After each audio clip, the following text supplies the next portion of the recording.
नमस्कार फ्रेंड्स, स्वागत जनाऊँ आपण को सरिताज किचन स्टाइल को। आज मु आपण सहित शेयर करी पनीर बटर मसाला।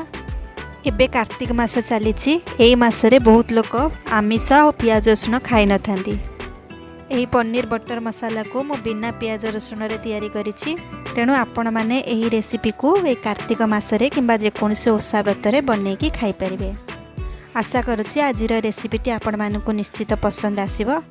जदि मोर रेसिपी गुड़िक आपन को पसंद आसुछि ताले लाइक करंतु, सांगसाथी मानक सहित फेसबुक रे आ व्हाट्सएप रे शेयर करंतु, आ चैनल टी को सब्सक्राइब करबा सहित पाखरे थिबा बेल आइकन टी को मध्य प्रेस कर दियंतु, जहा फल रे कि म अपलोड करथवा नुवा वीडियो रो नोटिफिकेशन आपण माने पाई परबे। ताले आसंतु स्टार्ट करबा आज रही सुंदर रेसिपी टी को।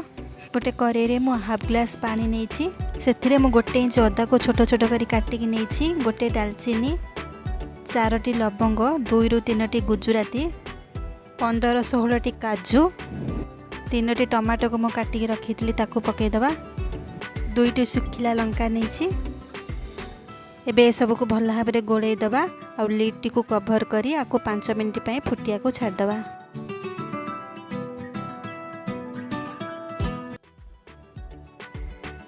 पाँच मिनिट हो गलानी। एबे लिड टी को बाहर कर दबा। देखंतु टमाटो टी पूरा सॉफ्ट हो जाइछि। यह को आमे गोटे प्लेट को काढ़ी नबा आउ किछि समय ठंडा हवा पाई छाड़ दबा। एटी 200 ग्राम पनीर को मैं एबळे टिके बड़ बड़ साइज करी काटी नेछि। से करेई रे गोटे चम्मच बटर नेछि। बे काटी के रखिथिबा पनीर गुडी को पकेई दबा।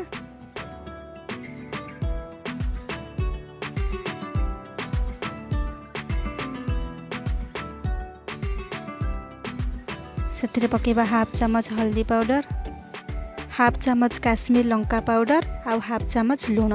ए सब को भल भाव में गोले नबा और पनीर को 2 मिनिट पई भाजी नबा।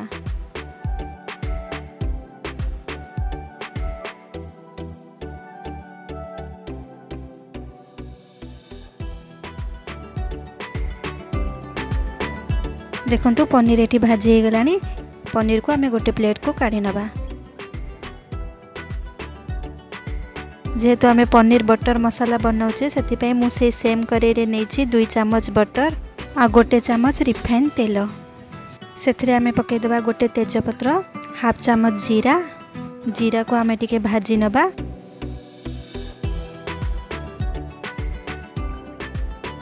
एबे आमे एथिरे ऐड करबा हाफ चम्मच हल्दी पाउडर, गोटे चम्मच काश्मीर लंका पाउडर आउ हाफ चम्मच धनिया पाउडर। ए सब को पकेकी आमे भल भाव में गोले नबा। ए सब को आमे बेसी समय भाजीबानी नले यह पोड़ी जीवो।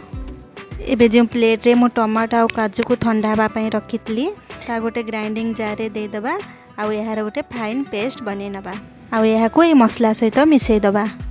एबे ए मसला को आमे भल भाव में कसी नबा। देखंतु मसलार धीरे धीरे कलर चेंज हो गलानी। आमे मसला रे हल्दी पाउडर और लंका पाउडर न पकेकी जदि तेल रे पके दबा ताले यार बहुत भल कलर आस्थाए। एथिरे स्वाद अनुसार लूण पकेबा आउ या को आउ 2 मिनिट पई कसी नबा। मसला भल भाव में कसी हो गलानी। एबे आमे भाजी के रखिथिबा पनीर गुडी को एथिरे पके दबा आउ पनीर को भल भाव में मसला सहित गोळे नबा।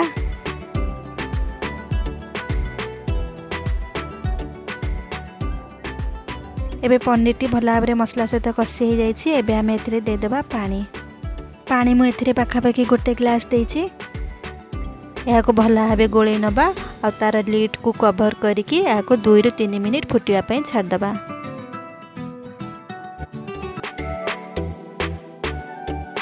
तीन मिनिट हो गलानी। एबे आमे लिड टी को बाहर कर नबा। एबे आमे एथिरे किछि कस्तूरी मेथी को गुंड करिकी पके दबा। ए ग्रेवी को आउ टिके रिच और टेस्टी बनया पई आमे एथिरे ऐड करबा 2 चम्मच क्रीम। एही क्रीम को मु घरे तैयारी करिछि। मार्केट रे अमूल फ्रेश क्रीम मिलुछि, आपण ताको मध्ये एथिरे पके पारिबे। ए सब को भल भाव में गोळे नै कि तरकारी को 1 मिनिट फुटिया पई छाड़ी दबा, जहा फल रे कि मेथी गुंड आ क्रीम भल भाव में ग्रेवी सहित मिसी जिवो और तरकारी रो टेस्ट आहुरी बढ़ी जिवो। एबे प्रिपेयर हो जाय हमर पनीर बटर मसाला। या को आमे गोटे प्लेट को सर्व करनबा आउ एथिरे किछि फ्रेश कटा धनिया पत्र आउ किछि क्रीम दे गार्निश करनबा।